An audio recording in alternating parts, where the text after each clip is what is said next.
Биз Shelter платформасын талдоону улантабыз. Төлөм өтмөгө.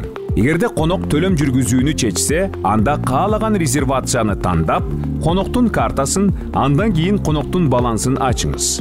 Башкаруу панелинен жаңы төлөм баскычын тандаңыз. Ачылган төлөм терезесинде коноктун балансы же фолио коноктун каржы тарыхы тууралуу бардык маалыматты камтыйт.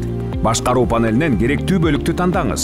Төмөнкү төлөм панелинен каалаган функцияны тандаңыз. Төлөм кандай болот?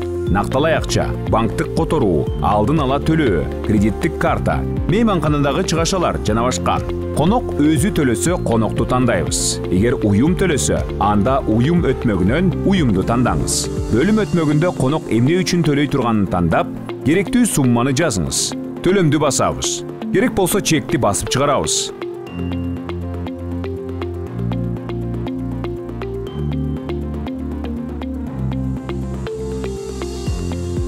Коноктун балансына кошумча кызматтарды кошууга болот. Кызматтарды кошуу бөлүмүн тандаңыз. Кызматтын түрүн, нотанын баасын тандап, коноктун балансына түшүрөбүз. Каржылык отчет.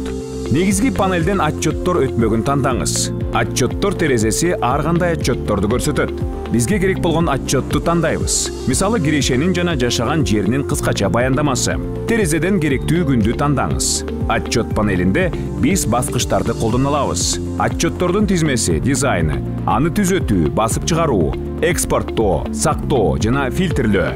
Отчетто биз накталай акча, банктык которуу жана кредиттик карта аркылуу канча каражат сарпталганын жана тейлөө линиясында бул мезгил ичинде канча кызмат көрсөткөнүбүздү көрө алабыз. Ошентип Shelter программасы тарабынан берилген ар кандай отчетту көрө алабыз.